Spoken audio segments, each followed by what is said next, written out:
She's getting surgery this June to help with the pain in her arm because she says there's nerves in there that cause her pain. So this surgery should help that. And she's getting that next month. There's a great shot as I was watching this when she's running. In the background, they had a banner up against the fence or whatever that said "Leave Nothing," and I love that. I'd like to take a freeze frame of that. That's a poster, you know.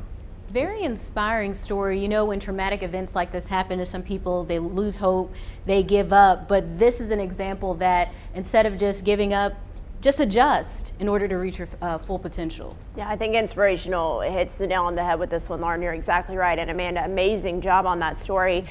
You know, it makes you rethink. You get up, you may complain about having to go into work. You may think days are hard, but if someone is able to push through something like this and be so successful, and it doesn't bother her anymore, it seems like. She just takes this in stride, no pun intended, and is just doing a great job. And Maddie, that's the thing. She's told me that she can't just get out of bed and go do things. She has to plan it out, and it has to be just like that every single day for everything she does. I think my favorite shot from this entire story was when we had Ashley and her teammate was helping her tie her shoes. It just shows the bond and the connection that they have with the High Point athletic team over there, and it's just great to see a story of endurance and strength and just passion. She's brave, that's for sure. Very brave, very driven. All right, let's take a short break. It is 4:33 on the nose right now. We're coming right back. Great story. Thanks, Amanda. Nice, really Thank nice. you, guys. Come back anytime. Oh, I will. Please.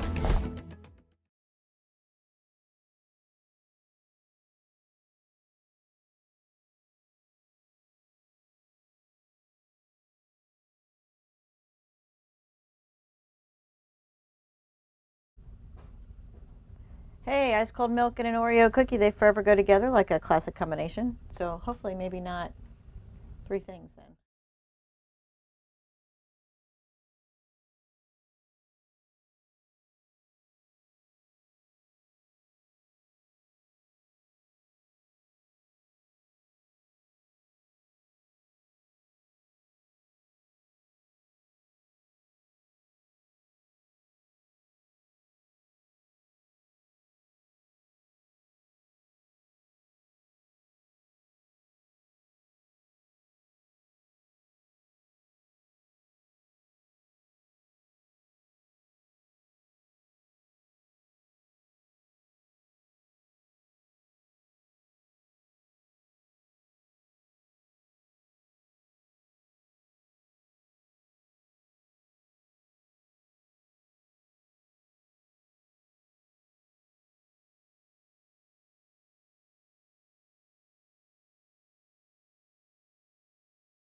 Good Wednesday morning, afternoon. There we go. Kind of feels like a morning. Do your 4 to 5. Back to the Good Morning Show days. That's what happened just That was then. weird. Sorry. For the weekend. It's the afternoon. It's 4:36 in the afternoon, Maddie. That's right. We've got a little more time here on the 4 to 5, and full crew today. We have Maddie and Lauren and Jalen and me and Christian. We're all here.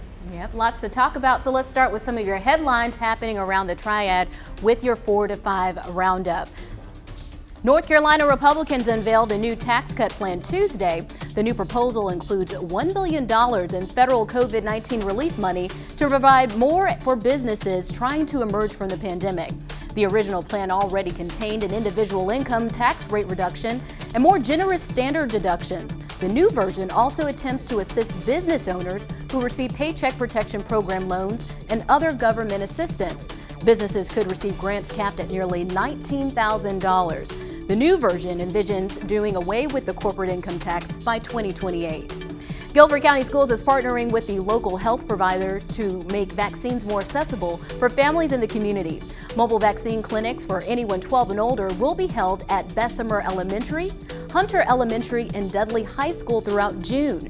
Anyone under 18 must have signed permission slips from the schools to receive the vaccine. Appointments are strongly suggested, but walk-ins are welcomed while supplies last. For details on specific dates and times, go to our website. And after years of hard work, graduation for thousands of Guilford County School students is finally here. Early college at Guilford kicked off the 2021 graduation season at the Coliseum Fieldhouse this morning. There will be 4 ceremonies today, 4 on Thursday and 3 on Friday. Graduations will continue Wednesday, June 2nd. The school district encourages spectators to wear masks, but they are not required. Students and staff will be provided masks to wear during the ceremony. For details on tickets and times, go to WFNYnews2.com.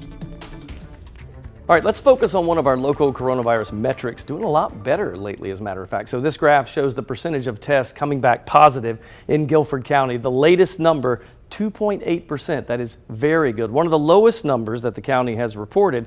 It's easy to see now this number has improved over the last couple of months. The left side of the graphic, that's basically the month of April. We peaked at 11%, did not drop below the 5% goal until late in the month. But since then, the county has stayed mostly below it. In fact, the peak in the month of May was 7%. That is a huge improvement.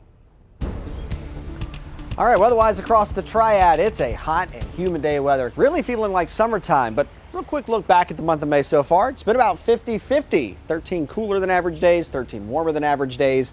We'll add another one on top of that tomorrow, most likely. All of us in the upper 80s to near 90 degrees. We hit 90 degrees earlier in Greensboro, and there's really not too much to look at on the radar. A couple showers and thunderstorms have been moving through this afternoon. I expect most of us to stay dry, though. If you're heading out to the ballpark tonight, hoppers are back in town, but it will be hot.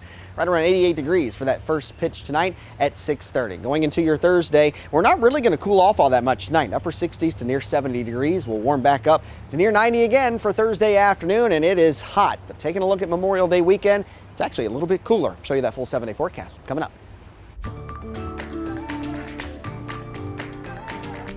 All right, so take a look at this tweet. It's all about making sure your pets are okay in the heat. Everything from hot pavement and paws to making sure that folks don't leave their pets in the car. So the no pets in the car I've heard of, but the hot pavement and paws. Yeah, you know, they say if you can't put your hand down on the pavement and leave it there comfortably, that you shouldn't be walking your dog on that kind of pavement. I'm sure your dog Kona appreciates that. Stewie just sleeps in the sun, like through a window, but he doesn't go outside. And all he does is sleep unless I'm live from my living room on television, and then he gets on camera. Well, of course he does. He steals the show, right? All right, speaking of on camera, I want you to take a look at this Facebook video from the North Carolina Insurance Commissioner. He was demonstrating how hot a car can get, so he cooked s'mores in the car this afternoon. The video gets attention, and Mike Causey is hoping that parents and caregivers will see it.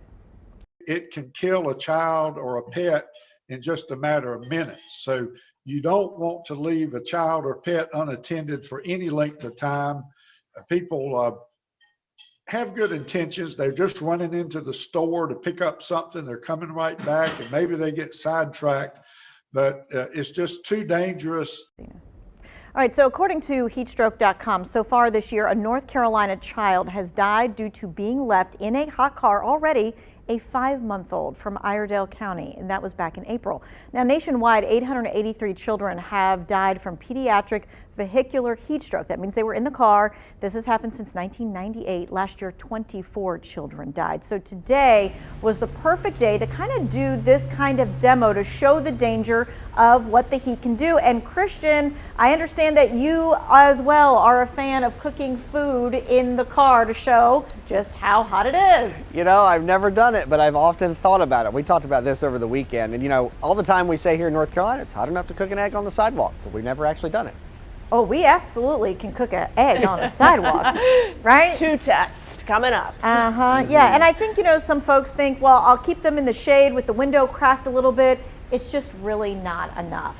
Yeah, and this is so important. I'm glad, it sounds like we talk about this every year because we need to. It's that important. We got to remind people. Absolutely. We're going to see you back in a few minutes on the 4 to 5. Stay cool, stay in the shade, stay aware. We'll be back.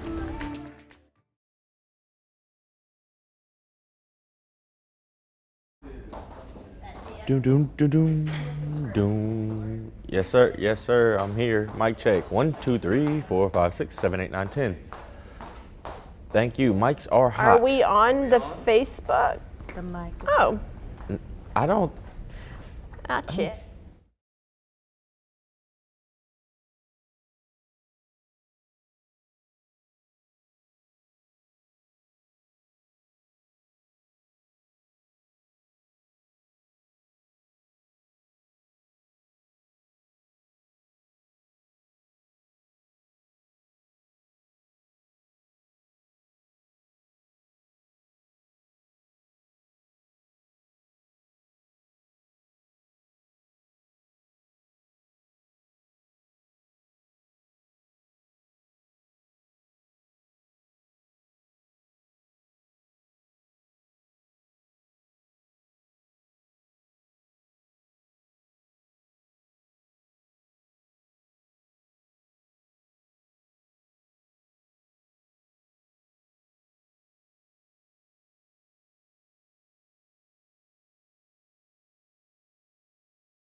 So earlier this week, in case you missed it, it was announced that in 2022 and 2027, the football game between North Carolina A&T and North Carolina Central, that's a big one, it will be played at the Bank of America Stadium in Charlotte. WFMY News 2's Jalen Gilkey spoke to a member of the athletic department at A&T about this, and as well as a local business owner about how the two games in the Queen City impact them.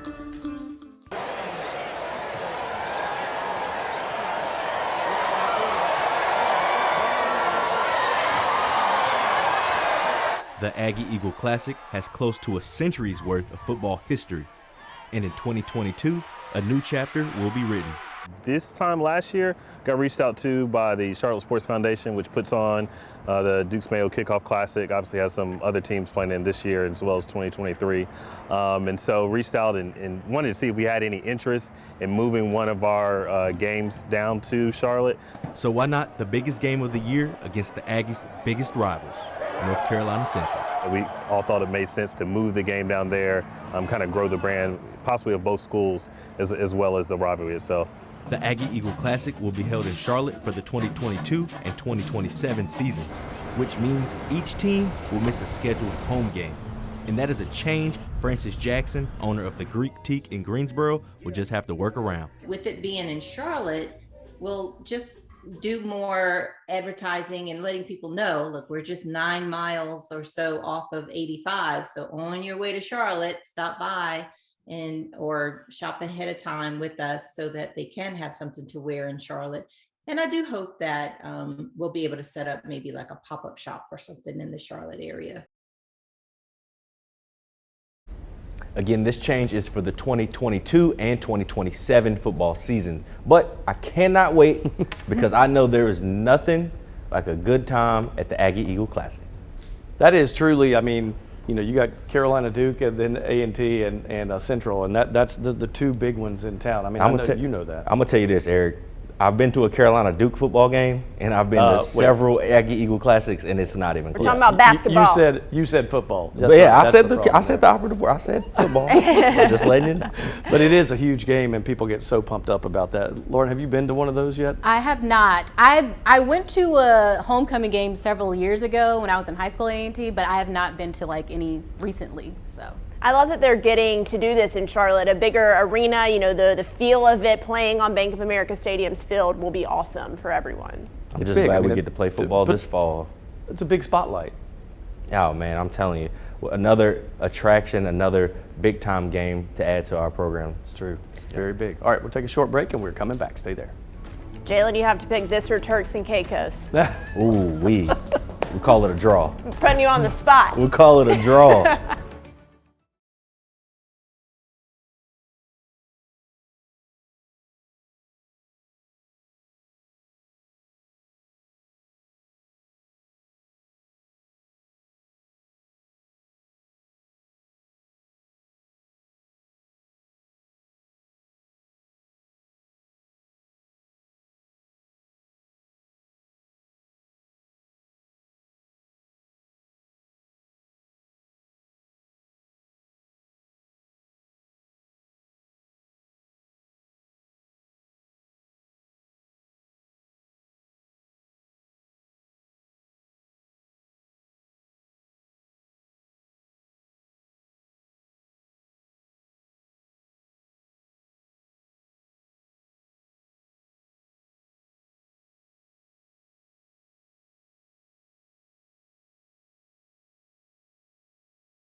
Parents, you've waited and waited, and it's finally here. The Greensboro Children's Museum is reopening. This Saturday, by the way, that's the big day. I spoke with Joe Reike of the museum to see what it will all look like. Take a look.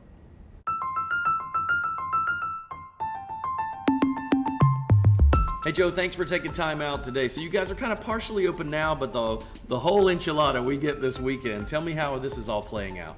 Yeah, so we opened up to our members who we haven't seen in about a year this past Monday. So this week we're celebrating Members Week. All members get to come in, revisit the museum. It's a week just for them. Goes all the way up till Friday. And then this coming Saturday, May 29th, we're reopening the museum to the general public. A huge celebration out in the parking lot that's free to the general public, our kickoff to summer.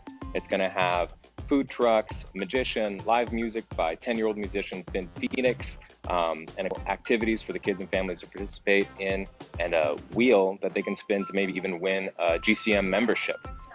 Admission to the museum will still be full price for those that aren't members, but we have some new exhibits, some new exciting things, and we're so excited to get everybody back in here. So let's talk about what's different. So when we come back, I know every organization has different guidelines with masks and all that. How will it look for us on the inside? Yeah, so per CDC recommendation regarding child care and childcare settings, that's the most like us. So people will be required to wear masks if you're over 3 years old inside the museum. Outside the museum, you're free to take your mask off. So in our big XXL climbers, that's a maskless area. But while you're inside, unless you're eating in one of our eating areas, you'll have to wear a mask. Can you give us a hint for one new exhibit out there you're excited about? Absolutely. One of our oldest exhibits, most beloved exhibit, the Tot Spot exhibit for those youngest learners, the 2 and unders, just had a complete revamp. And one of the most exciting parts of it is our old airplane got a complete refresh. It's now GCM Air. So that exhibit is a really fun thing for those with the littlest of littles. This is great. It's been a long time, Joe. We're all happy that you guys are back open again. Congratulations. That's an understatement for parents, by the way, because that place is awesome for families to get the kids to get involved in all that. And now that they've revamped a little bit, something new to look forward to. Love that they're having this kickoff event, free prizes, food, games. Sounds like a lot of fun. You know how there are like maximum heights to do the rides or Yep. whatever? I want to know, like, am I too tall to go inside the airplane No. that he was You can do that, and there's or there used to be, unless they've changed it, there's a slide from the cockpit. You get to slide down to the bottom. I So might be too tall for that one. We'll try. I'm not a tot hunter too, as he said. the but littlest of the littles. I think I could fit in with them. I'm kind of sure. I just have heels on right now. You and me, Lauren, we'll do the slide from the cockpit of the airplane. Sounds like we have another bonding activity. I think See so. how many children's museum exhibits we fit in. That actually would be a lot of fun. It is fun. I will tell you, even as a parent, there's things you could do with the kids. The one thing I love, they have like it's like you build a fake pizza. The pizza's made out of little wooden pieces, pepperonis and green nice. pepper. To do that with your kids is a ton of fun. Cool. Now I want a pizza. Same. Christian has to go with us. I'll go with you. It's hot enough to bake a pizza out here. It sure feels like that. By the way, if you have things to do outside this evening, you might want to wait until the sun starts to go down. It's pretty brutal outside right now. Sitting at 89 degrees in Greensboro. I've seen it as high as 90 today. Let's see what that climate report comes in at. The record for today is 93, so we'll be close, but I don't think we're going to break a record. All sit in the upper 80s to near 90 degrees right now, and there's really not much going on the radar. There have been a few downpours, mainly moving through Randolph County, Montgomery County, Davidson County. I expect us mostly to stay dry as we go throughout the rest of the evening. Not going to be all that cool tonight. We'll only bottom out in the upper 60s to near 70 degrees. Another hot and muggy day on the way for your Thursday at 91. First look at Memorial Day weekend. Well, it's not really going to feel like Memorial Day weekend. It actually will be very refreshing with temperatures in the 70s. We'll have a good shot at some rain Friday into Saturday. And boy, we sure could use it. That's your forecast. We're coming right back.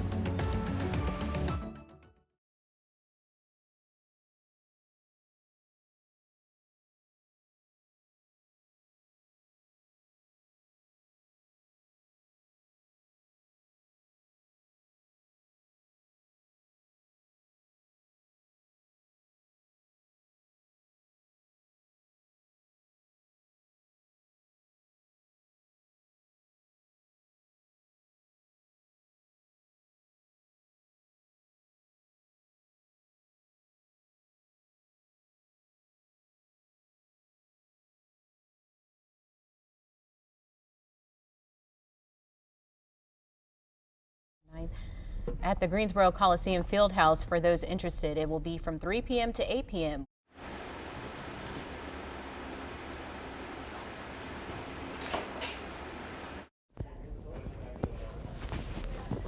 Hi there, Oklahoma, Oregon, Pennsylvania, Rhode Island, South Carolina, South Dakota.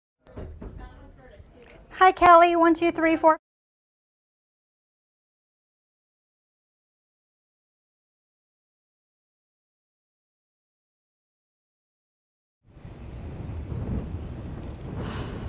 Hey, mic check, 1, 2, 3, 4, 5. Mic check, 1, 2, 3, 4, 5.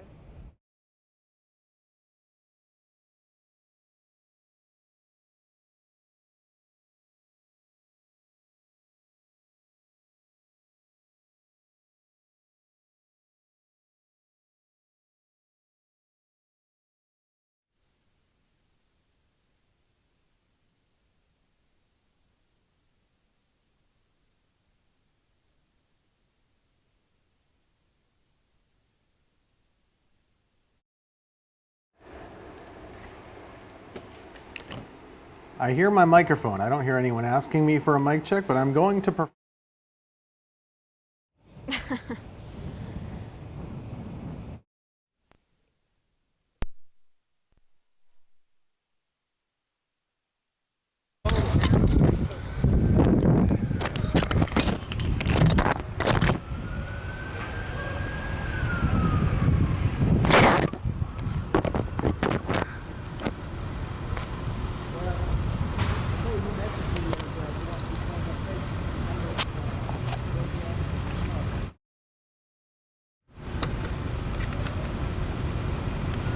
Hey guys, looking for a mic check.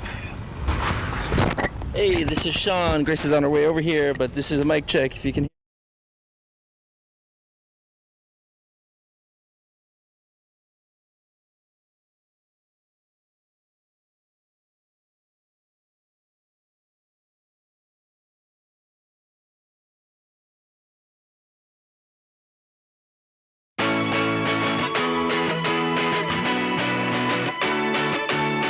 It's time for my 2 cents. Graduation season is here and thousands of Triad middle and high schoolers will turn their tassels and start a new chapter in their lives. It's a very exciting time. Take this moment to celebrate all your hard work and accomplishments over the past few years. Due to the coronavirus pandemic, the 2020-2021 school year was filled with lots of curveballs. From off and on virtual learning to restrictions on sports games and social events. It's been a challenging year, to say the least. And through it all, you persevered and saw it through. I remember when I was graduating from high school, I couldn't wait to go to college. But I also remember that I didn't have all the answers. I wasn't sure what I was going to major in or what career I wanted to pursue. I didn't know what group organizations I wanted to join. I eventually started to find my way.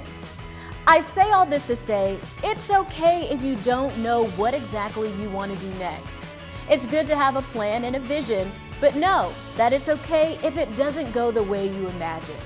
So congratulations and good luck on your new journey. You've already shown you have what it takes and how to face life challenges head on.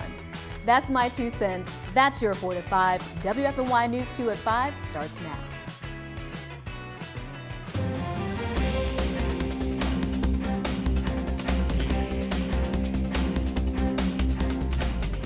From incentives to bringing vaccines right to your front door, health leaders are doing everything they can to get more shots in arms. Yes, this all comes as mass vaccination sites start to close their doors. WFNY News 2's Marissa Tanzino joins us live with how vaccine providers are responding. Well, the FEMA back site here at the Four Seasons Mall, just one of those mass locations closing because of that drop in demand. And it's those trends that are prompting some vaccine providers here in the Triad to find other ways to reach the community, like money and mobile units.